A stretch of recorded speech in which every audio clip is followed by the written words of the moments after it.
prefiro a Flora com o Brandon. There, I said it. Eu sempre shippei e vou continuar a shippar.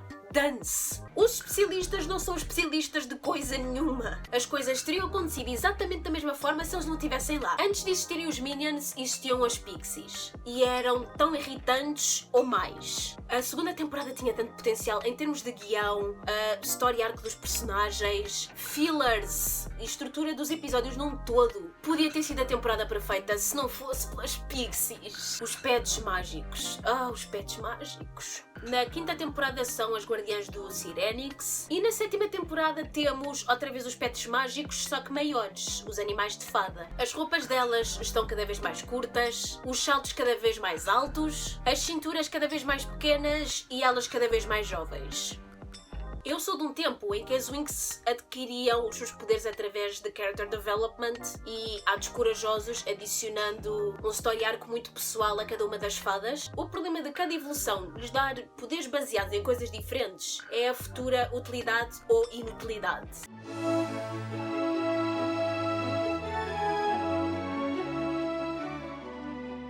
Olá malta, sejam bem-vindos à terceira e última parte do meu vídeo sobre as Winx. Bora lá!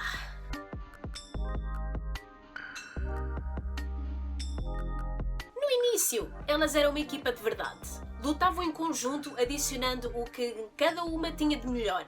Elas completavam-se. Não só os seus poderes, como as roupas que usavam eram um reflexo de quem elas eram. As suas personalidades eram tão fortes que elas entravam em conflito a toda a hora. E, em vez de haver um character development, elas estão cada vez mais parecidas. Sim, a Bloom sempre foi a protagonista, sempre foi a que teve mais screen time, mas eu nunca senti que não houvesse espaço para todas. Até à quarta temporada, nós tivemos arcos dedicados a cada uma delas, que se iam desenvolvendo ao longo dos episódios. Agora são o exército da Bloom e andam uniformizadas o tempo inteiro, seja em forma civil, seja quando se transformam, seja em festas! Onde é que foram parar os designs que as caracterizavam individualmente? Agora mal dá para distinguir! A partir do momento em que formaram aquela banda lá na quarta temporada, elas passaram a partilhar um cérebro também. E fiquei mega revoltada quando puseram a Bloom como vocalista da banda. What the fuck? A musa é a porra da fada da música! E era aqui a construir uma carreira musical, quer dizer...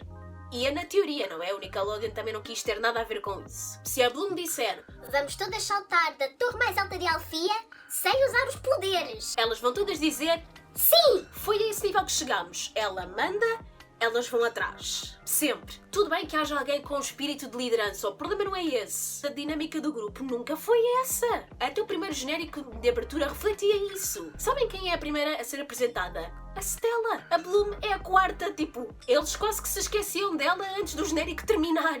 O foco era o clube, as desventuras que elas tinham enquanto estudantes. Mas agora é sobre a Bloom o tempo todo. E mesmo quando não parece ser sobre ela, é sobre ela. É a Bloom que tem as ideias, é a Bloom que decide, é a Bloom que diz onde é que elas vão, é a Bloom que diz quando é que se transformam, é ela que diz para que lado da estrada é que têm que olhar primeiro antes de atravessar. Antes cada uma tinha os seus problemas, agora todas vivem os dramas da Bloom. A Layla, que podia ter tido o seu momento no sol, depois de passar a quinta temporada toda a desejar vingança pela morte do Nabu, foi mais uma vez atropelada pelo protagonismo exagerado da Bloom. A Layla e o Tritanos são primos. Eles tinham uma história, já existia ali uma tensão. Ela parecia ter tido a chance de o derrotar. Era o que fazia mais sentido, mas enfim. E para tornar isto ainda melhor, a primeira transformação da sexta temporada chama-se Bloomix. A série já nem se dá ao trabalho de esconder. Os figurinos do Bloomix até são giros, mas todas de igual é que não. Pelo amor de Deus, se a ideia era essa, porque é que nos deram individualidade no início? Deram-nos individualidade e estão a tirá-la aos poucos. Acho que o nome devia deixar de ser Winx Club e passar a ser Bloom, a série. Pelo menos era mais honesto. Elas deixaram de ser as Winx há muito tempo.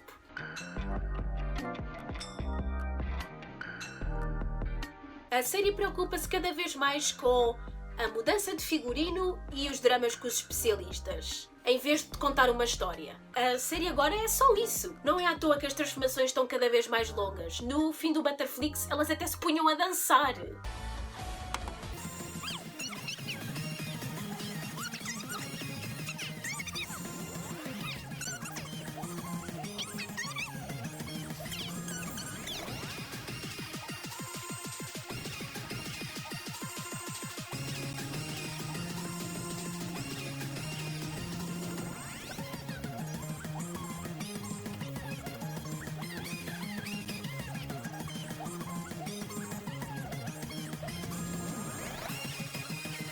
Temos de encher chouriças de alguma forma, senão o episódio não chegou aos 20 minutos. O que mais me deixa irritada é que a quinta temporada foi um lixo e tinha tudo para ser a melhor temporada de todas. Foi a que mais investiu em expandir o universo da série, mostrou-nos mundos novos e as terras natais das Winx e tentou explorar que tipo de relação é que os reinos tinham uns com os outros e como é que isso influenciava a política. Mas tudo isso foi deixado de lado por um guião que não se interessou em explorar estes temas e preferiu investir cegamente na Bloom e, mais uma vez, na troca de figurinos e nos dramas com os especialistas. Passaram a temporada inteira a tentar fazer com que o Tritanos fosse uma personagem intimidadora, mas saiu furado. Ele nada mais era do que uma criança mimada e para isso já temos a Stella. Ainda tentaram dar a volta com a introdução das sequências em CGI, mas eu fiquei mais tempo a tentar fazer sentido daquele look bizarro do que a desfrutar do que eu estava a ver.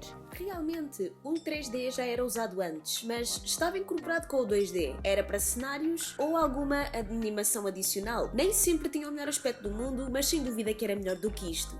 As temporadas do Nickelodeon decidiram inclusive martelar temas ecológicos, nada contra, aliás, quantas mais pessoas preocuparem com o ambiente melhor, mas isto já era um tema que estava presente na série. Não é à toa que a Flora e a Roxy existem, as duas sempre foram a personificação destas questões que, na minha opinião, eram debatidas muito melhor e de maneira menos forçada. O problema aqui é que transformaram o Winx Club numa versão rasca do Denver, o Último Dinossauro. Sabem aquela série icónica dos anos 80? É o género disso, mas agora com fadas, e a discussão que criam é muito mal conseguida. São situações do género: estão a despejar petróleo no mar.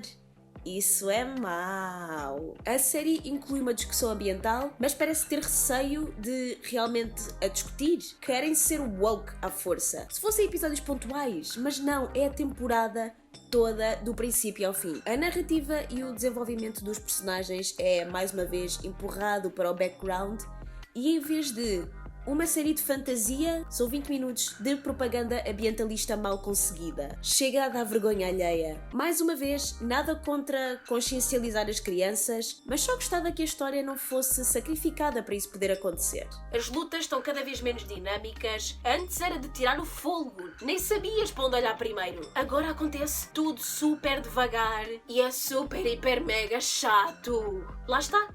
Temos de encher chouriças para o episódio chegar aos 20 minutos. E podemos parar com as reações exageradas. Qualquer coisa que acontece, só se ouve Verdade seja dita, a série está cada vez mais infantilizada. Se houver qualquer coisa minimamente pesada, automaticamente o Nickelodeon... We don't do that here. Esqueça momentos como os traumas da Layla, a morte da mãe da Musa, ou então o Yoshinoi a querer literalmente matar o Sky desde que ele era criança. Até a maldade da Strix foi abafada. É aí que tu sabes que já não vale mais a pena. Na segunda temporada, a Stormy quase matou o pai da Musa só porque ficou com orgulho ferido no episódio anterior. Ultimamente, elas não fizeram nada que chegasse perto disso.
O último evento realmente emotivo foi a morte do Nabu, mas também foi um acontecimento super desvalorizado que nunca mais foi mencionado na série, enfim.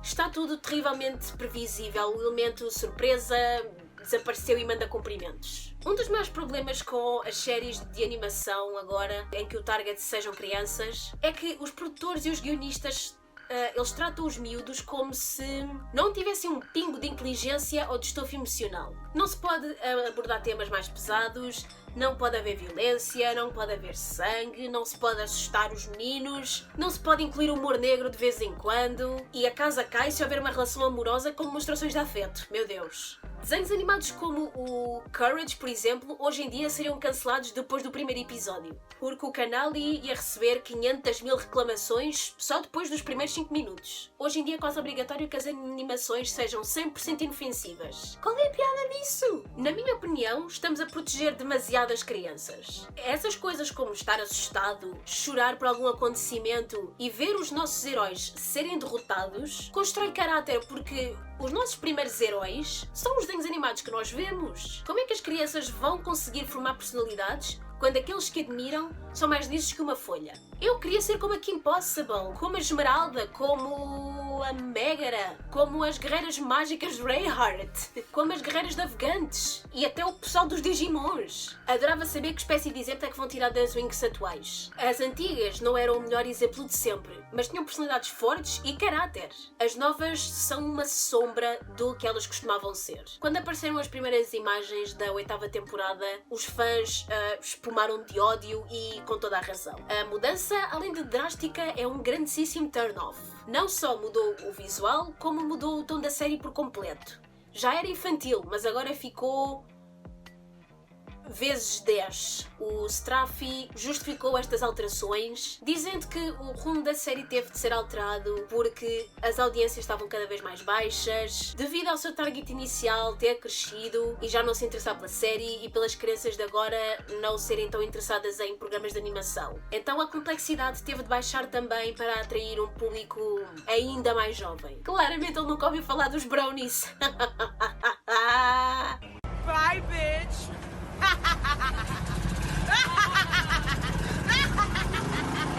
Se essa teoria da conspiração fosse verdade, a malta aqui não andava a fuçar na internet atrás dos episódios antigos. Por essa lógica, o Dragon Ball já tinha acabado há muito tempo. Lamento informar-te, Strafi, mas o problema não é esse. É a própria série. Se realmente tivesse qualidade, o fandom que vos deu tudo nos últimos 17 anos não vos tinha virado as costas. E, ironicamente, no Instagram da série, os posts referentes à 8ª temporada são praticamente escassos. A maior parte é tudo das temporadas saudosas. Quem está a gerir aquela página não só sabe o que faz, como sabe o que é que os fãs querem ver.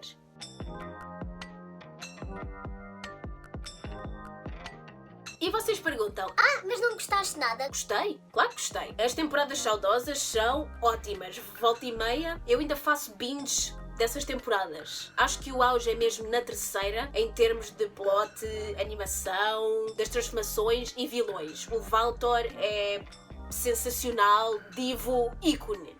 E a Diáspero é a autora da minha frase favorita desta série. Eu não tenho medo da tua justiça, eu sou rica!